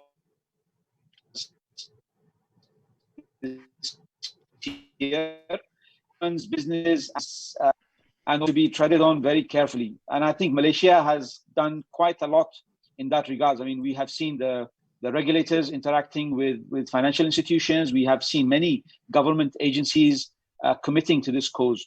One of them, of course, is yourselves, Malaysian Green Technology Financing, and the issuance of the GTFS a number of years ago. So I think Malaysia, yes, is on the right path for this. There is never enough to be done, and there will always be room for improvement. There will always be room to do more. But I think the intentions and the vision of the government is there. Okay, thank you. Any of the other speakers would like to respond to that? Yeah, maybe Yeah, go ahead. Sorry, maybe I can just. Yeah, sorry, maybe I can just chip in. So I think I agree with Sultan, Husam Sultan, that the initiatives done by the government, including Securities Commission and Green Tech, amongst others, have been, very positive in pushing the boundaries of raising awareness as well as encouraging issuers to issue green bonds and to undertake sustainability-linked loans. So I think in terms of the government has done a tremendous effort, and we do need to acknowledge that. I think in terms of investors as well, I think increasingly we would see slightly a bit more push for investors to demand a bit more from issuers in terms of, I think, the end investors. We would like to see a bit more done on that side, whereby investors would be speaking to their respective fund managers and saying that we want you to invest our portfolio into a diversified green social element as well. So to take that into consideration, I think a lot of work has been done on the regulator side to encourage it. I would like to see a bit more on the investor side now. We're seeing that regionally as well as globally, where investors are putting their foot down and saying that those in a position of change should indeed make that change, and they're demanding of their respective fund managers, portfolio managers, to invest their money into such things. So we've seen local investors sign up to the United Nations Principle of Responsible Investments. We've seen a couple of investors in Malaysia do that. We would like to see a bit more, and therefore that would, in our perspective, potentially spur the market further. Thank you, Pak Jamal. Cik Bat, you have anything to say? Yeah, I think the government has, as alluded by the speakers, I think the government has done a lot in terms of providing incentives. And I think for SC, we've provided guidelines that actually provide clarity to, how you want to pursue green financing. And then I think the important thing is it's also the SRI roadmap, I think, and Raja Amir alluded in terms of, I think, the necessity, the importance of investors stepping in. And as far as the roadmap is concerned, I think we place a lot of emphasis in terms of, looking at widening the range of green instruments, for example, and then, of course, building a strong SRI issuer base. That's very important. I think the principal advisors, for example, has taken a lot of initiatives in actually encouraging issuers of green project to actually go the green bond and green Sukuk route. And I think the information architecture is very important, and as well as especially instilling strong internal governance culture within the issuers. Yeah, thank you. I also have a question for Mr. Husam. With the rising issue of climate change and accelerating public conscious, we can expect to see an increase in regulatory intervention. To what extent are local banks, particularly banks in Malaysia, prepared to recognize this issue and integrate climate risk into their financial risk management? I think how ready banks are is different from one bank to another. Some banks would be proactive in pursuing this for various reasons. International banks, for example, will be regulated by more than one regulator. They will have seen different markets reacting to this. Local banks will probably be more reactive in looking to these opportunities and also making the change. 6 years ago, I participated in a panel discussion, and I thought it was the first green banking panel discussion back in 2014, then followed by the issuance for Islamic banks, or the VBI strategy, and then so the encouragement by the regulator is there. The issuance late last year of the climate change and principles-based taxonomy also, all of that are efforts to make the banks ready. However, banks also will be reactive to what the economy is like. If the businesses within the economy, the SMEs, the manufacturers, the exporters are also aligned to this, then banks will have better reaction to this. If the economy as a whole is moving in that direction, then banks will see more to react and also to align to this. From the regulators expecting banks to react to this, but it has to also be the multiple organs of the economy reacting to this and also playing their part. And I would say not just the businesses, but also the other stakeholders of society, the media, the education institutions, and so on. So how banks are ready? Again, as I said, there'll be banks that are very ready, that are visionary, that are looking forward, and there are banks that are not that ready because they may have seen an opportunity or not being ready. And hence the change of the economy towards that direction, and hopefully with the green recovery for banks like CIMB, for example, a local bank that has moved to this direction, will be more than the efforts of other banks in terms of other terms. Okay, I think we have a connection problem. So anyway, I think the connection was in and out. I apologize for this. Okay, thank you. We have another question here coming from the audience. Question is, why most of the mitigation measures financing revolves around solar PV farm and rooftop financing? What about energy efficiency measures such as highly efficient chiller retrofit? How risky is that? Anyone to respond to this question?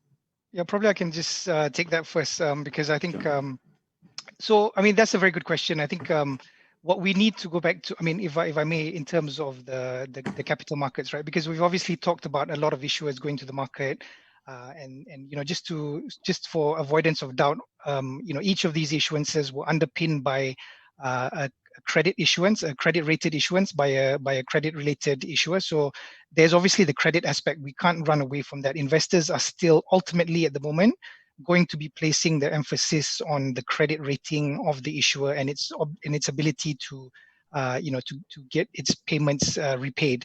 So what we've seen, it's a very good question and relevant question. So what we've seen in the project financing space, specifically in Malaysia, if I may comment, is the solar PV most recently. So most of the project financings which have fallen under the green SRI status have been solar PVs, whether they're mounted, whether they're on roofs, whether they're on the ground.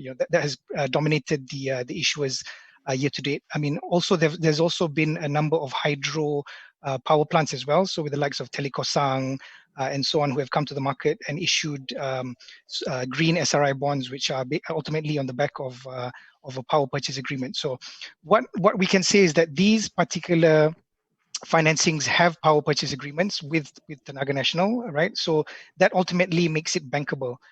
So ultimately, at the end of the day, investors are going to be looking at the credit rating, which is going to be a function of the project cash flows, and as well as the track record of the EPCC, the track record of the sponsors, what are the projects they've done, and ultimately they are looking at the ability. So that's the risk that they will assess and mitigate. But essentially, there needs to be a power purchase agreement from an authority. So there needs to be a counterparty, which is essentially buying the electricity once it's able to be generated. So the investors would need to take the risk of the construction risk prior to that. So when it comes to energy chillers and energy efficient, this is obviously something that we hope to do in the future. But because at the moment now, in terms of the actual savings that can be derived from such measures, such energy efficient measures, where because it's really if you change a certain boiler, for example, or if you change a certain component within your energy system within your office or university for that matter, then the savings is something that needs to be assessed in the future. So that is still something that is I guess is a work in progress at the moment now. Or most of these non-recourse project financings which have been ASEAN Green, they are on the back of a power purchase agreement, which then makes bondholders comfortable to subscribe for that. So that's something hopefully that we can, as we develop this market further. I mentioned in my presentation that we are at the infancy stage. The market really, in terms of what we've seen is the trajectory from 2012. So we hope to see a bit more different structures as we grow to that maturity. But at the moment now, it's Thank you. Thank you, Raja Ahmad. Anyone else to respond to that? Yeah, if I may just add, I mean, I had to change my my room, so that I hope That's great. the signal will be better now. Yep. If I may add that you know, the solar PV have been there for like over 2 decades now, so we know how this technology works to some extent. There has been some, you know, quite a number of financings there, so we understand the risk profile of this technology. With energy efficiency, there is still a lot of, you know, learning to be done by banks. And banks, as you know, they're good at financial designing financial instruments. They may not be able to understand technology and very fast. You know, the technology has been developing very rapidly, and banks may not have the equipment or the expertise to learn as fast as the technology is developing, especially in the risk mitigation area and the risk management areas. That's when we have, you know, the governments can come in, and funds like the GTFS, whereby the government will provide 60% guarantee and also an extra incentive to rebate in terms of the interest and profit rates. And we are hoping that this will be extended, having mentioned the GTFS, and going forward now with the green recovery. Yes, we hope so that this will be extended, because the benefits of this scheme has been immense. And I think this is the answer to the question, is that the more we understand these technologies and have expertise, the more we will be financing them. Thank you. I have a question for Mr. Badri Shah. Although there seems to be an increase in the financial market participants integrating ESG into their investment decisions, is there a real shift towards more sustainable practices, and how can this be measured?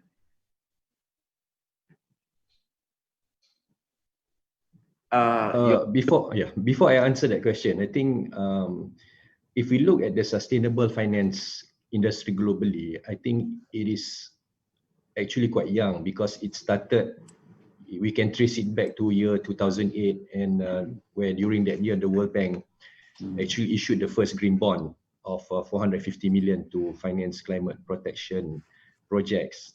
So is there a real shift? To answer that question, that depends.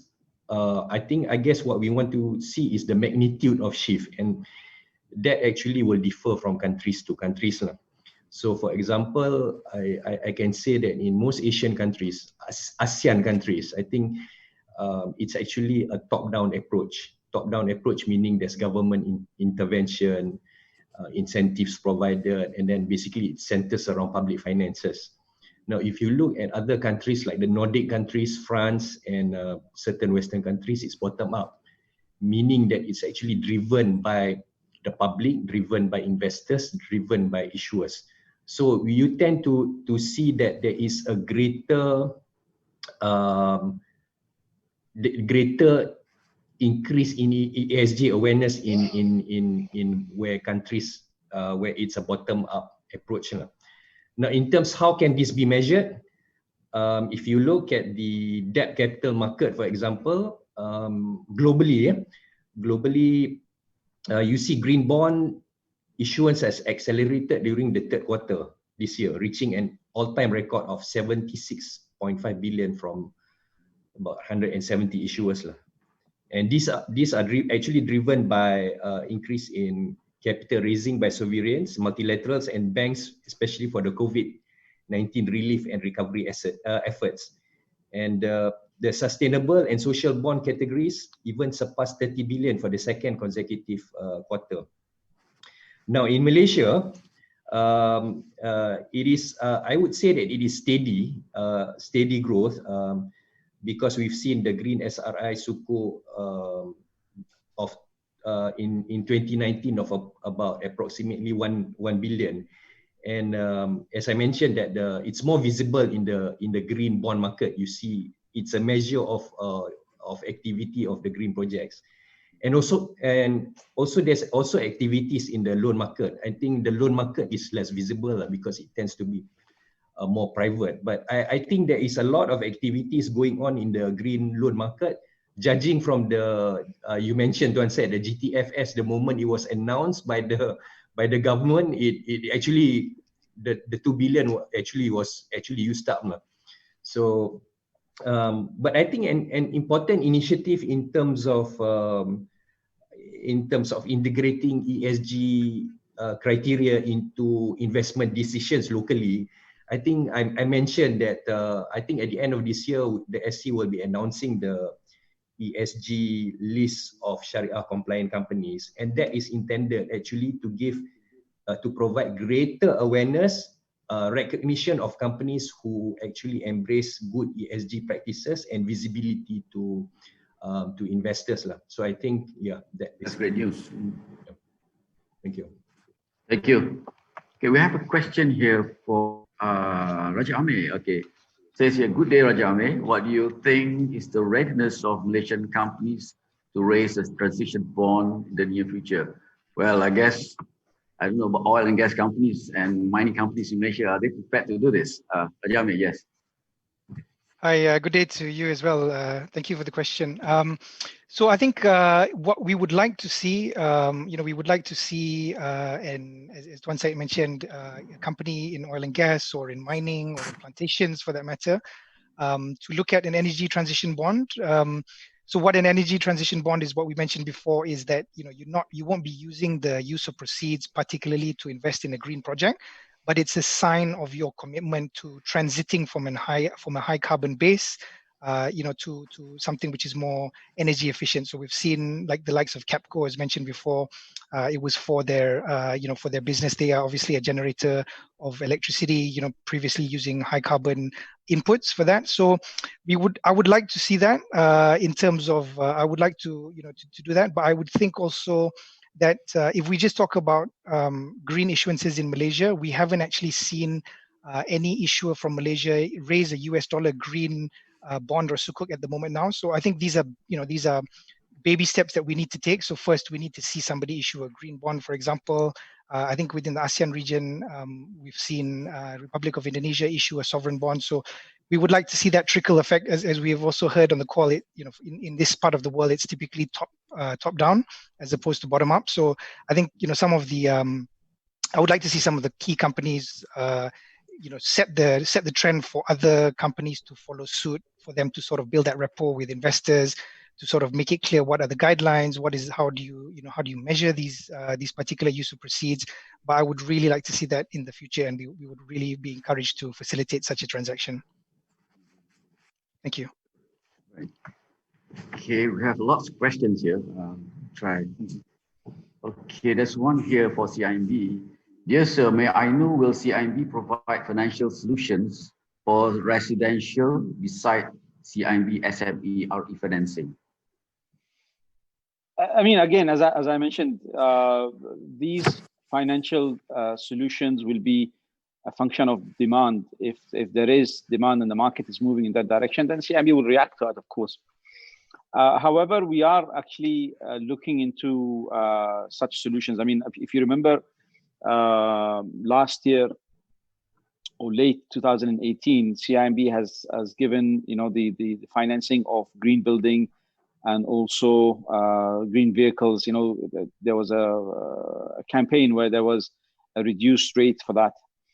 What we want now is to integrate this into the actual solutions whenever you provide a financial solution for, say, for example, home financing, mortgages, that there will be an element integrated within that.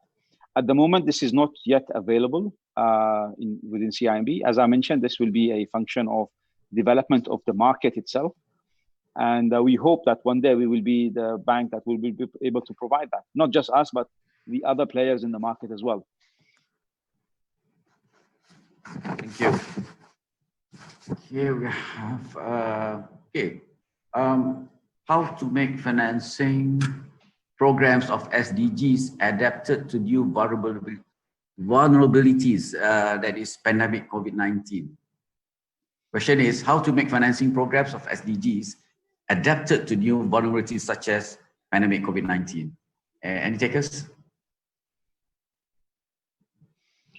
I mean, I think Rajamir, please. No, I was so I think so what we've seen again, right? So it's what we've seen this year is that so financial institutions, right, because they are directly in the front line when it comes to the pandemic.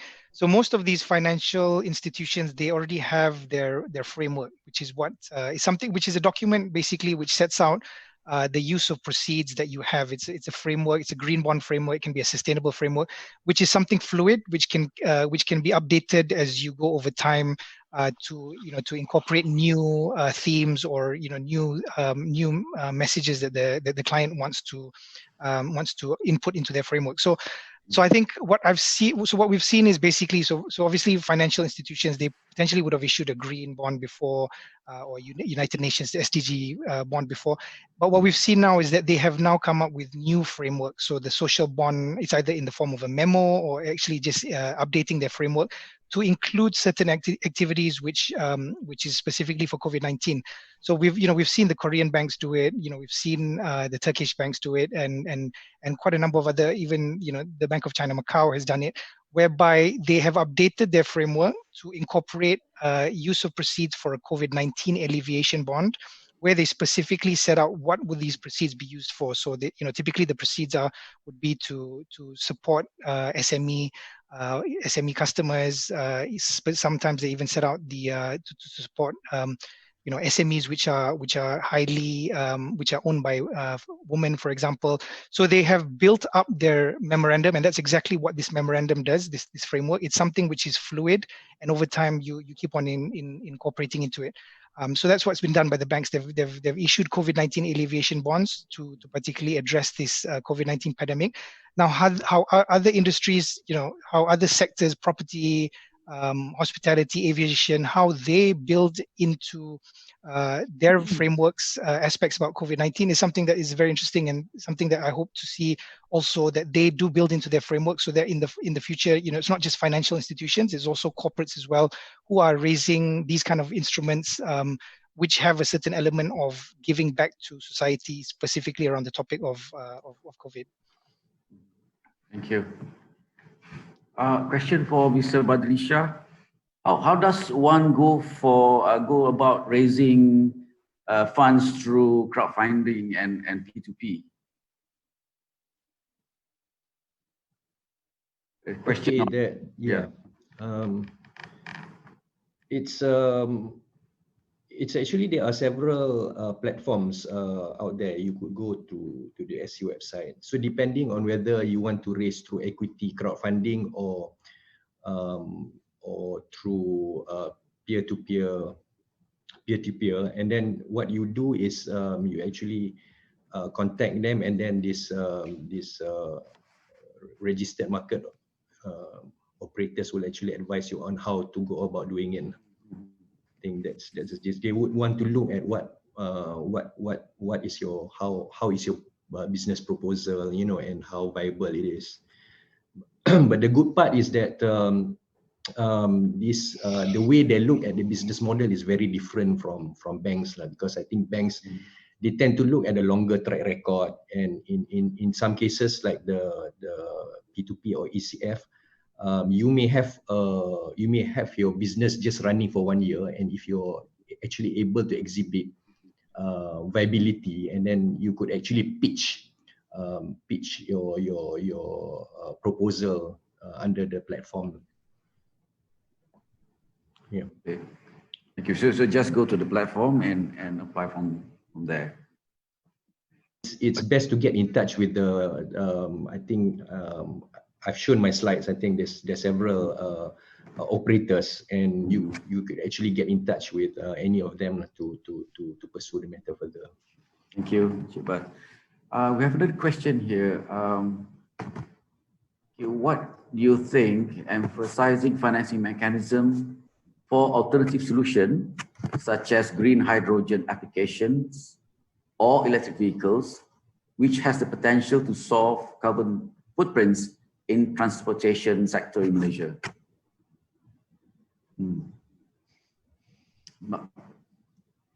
Hydrogen would be the main, questions. Yeah. Questions like, I'm sure Rajami would probably have a lot to say on this, because They do a lot of research on this. What the issue with electric vehicles, for example, is different from one country to another. It's not, in some instances, electrical vehicle is good for the environment because, when you charge the car battery and when you charge the car, it comes from clean energy. So then the overall outcome here is that it's better for the environment. In other countries, I remember this, for example, in countries like Sweden, they said electric vehicles are good for the environment. And in other countries, like, for example, India, electric vehicles are bad for the environment. It's better to stay with the normal cars than to get an electric vehicle, because to power that car and to charge the batteries will come from coal-fired plants for electricity. So the overall will be an additional fossil fuel emissions and greenhouse gas emissions into the environment. Where we stand in this, I think it's probably somewhere in the middle. That's when we need to, probably that question will be best answered by data scientists and also government agencies when they tell us what is the optimal use of electric vehicle in certain countries and where do we start. Unfortunately, I don't have the answer for this because this will probably require some updated research and data. Maybe Rajami, do you have anything on this from your engagement on the various sukuks? Yeah, nothing specific that I can come to mind at this point in time. But I think that falls into a category of removing anything which falls into the category of reducing greenhouse gas emissions. I mean, we talked about metros, the public rail system raising sustainable bonds, which essentially removes cars off the road. So anything which can sort of quantify some form of energy savings. We've seen green buildings, issuance of real estate players with green buildings, which essentially reduce the amount of energy consumed as themes, which investors are keen to explore. So I think anything which falls within, the category of reducing greenhouse gas emissions, reducing carbon footprint, whether it falls into the concept of specifically a sustainable bond, that's something that definitely potentially has has potential. Because I think what investors are looking, we talked about the topic of greenwashing, where people say, is that really, are you just overselling it kind of thing? But what we want to see is essentially, as we move into this, the 2020 and beyond, is that there's more consciousness, right? Everybody's more conscious of their their footprint on this earth and cradle to cradle in terms of when you buy a product, how does it get disposed at the end of it? So all these things are positive developments, and I think humans and people alike, corporates, individuals, governments, everybody's it's timely that everybody's getting on the bandwagon, and such themes and of the like can be explored. Specifically data and all that, I would need to sort of have a look through the material, but I think that any form of reducing greenhouse gas emissions or waste disposal or energy efficiency is topics that can be addressed via sustainable issuance. Yeah. Rajami, you talked about green bonds. As the financial characteristics of green bonds do not really differ significantly from conventional bonds. So what would motivate the investor to invest in green bonds or green sukuk for that matter? Is there really a price advantage to green bonds?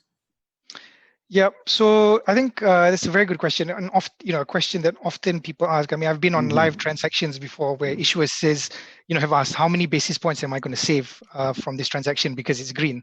So I think, but you are more asking from the perspective of the investor, right? What would make it interesting for them to invest in such a product?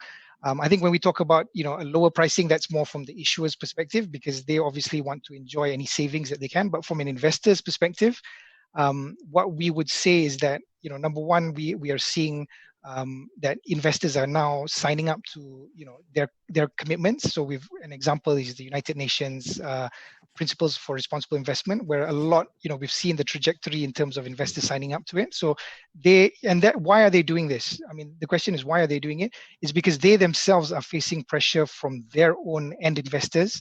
They're facing pressure from regulators. They're facing pressure from society at large, because essentially it's the right thing to do. So that's number one, why they are leaning towards signing up to these kind of initiatives, and therefore their investment decisions are now more governed by these parameters.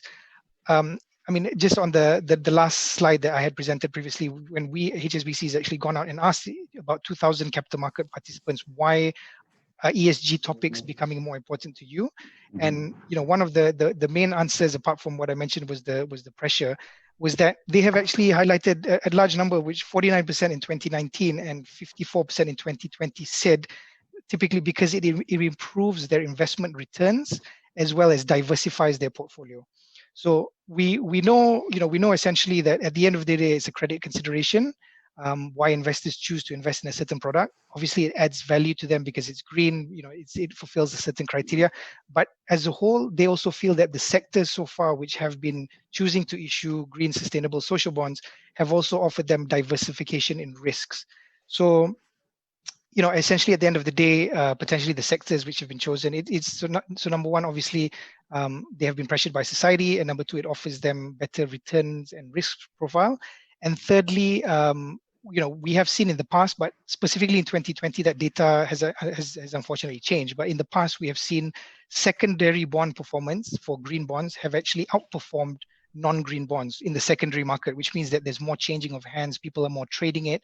The secondary market price of the bonds have performed well. So therefore, your returns as an investor has increased. However, in 2020, that trend has sort of reversed because investors are now looking at specific sectors because of the pandemic, and certain sectors are more affected than others. But we have seen in the past that there's outperformance. So therefore, that lends credence to the point on it diversifies their risk and returns. Thank you. Okay, Mr. Hussam, we have mentioned about the sustainable linked loans, which was recently introduced. What is the market reaction? How successful has this SLL initiative? Well, I mean, from a bank's perspective, it's a first step. It's something that we, as a committed bank to sustainability and to low carbon economy, it's something that we had to do in order to, as I mentioned in one of my slides earlier, one of the roles of banks that interact on this is that we influence stakeholders, so that we thought something we could do to influence our customers to move forward, and also to encourage better corporate behavior and performance. Market reaction to this obviously intrigued. More companies want to find out a little bit more about it. I've been on a number of roadshows, whether on solar PV and that question kept coming. How does it work? Can you tell us a little bit more about it? And which to me showed a positive sign that the market is reacting positively.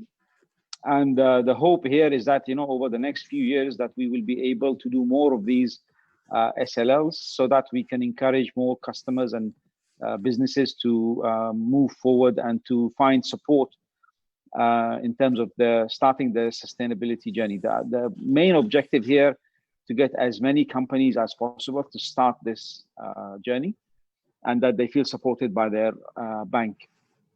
I think we are still at the beginning, so it's very difficult to gauge the success, but I think it's a positive step.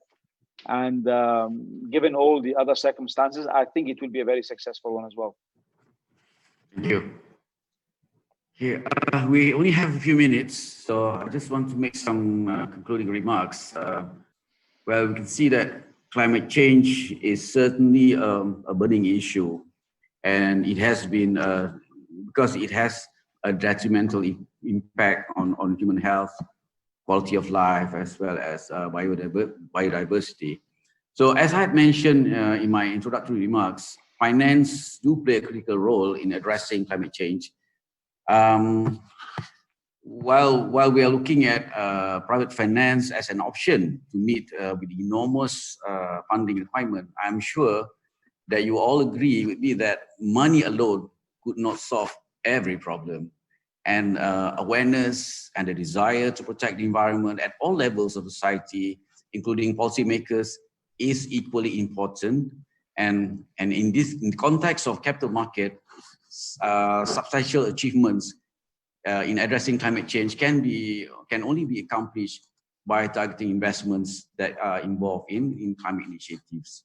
So I would like to thank you to all the speakers for your insightful presentation. I would just want to conclude this session. It has been a pleasure to have you with us and the audience as well. Thank you for attending, and I hope you have enjoyed the session. And thank you also for everybody that makes this possible. I now would like to pass this to Jaisha. Thank you very much. Thank you. Thank you. Excellent job, guys. All right. I'd like to thank all of you, speakers and moderators, for a very, very well handled and, a very, very insightful, content, to the green financing. All right. So we have reached the end of segment A today. Okay. The next segment is going to be at 3 o'clock. Okay. It's going to be segment B at 3 o'clock with more speakers. All right. A couple of things. All right. Please everyone just go to the booths at the virtual lobby. Okay, please visit them. Okay, they carry nice products. Okay, green products, and then you can have a look at it. All right. Okay, and today is only the second day. All right, you're gonna have another 2 days. Okay, on the 22nd and 23rd, tomorrow and the day after, which we will actually delve deeper into the green financing. All right. So with that, let's end this segment A and see all of you guys at 3 p.m. for segment B later. All right. Thank you. Thank you.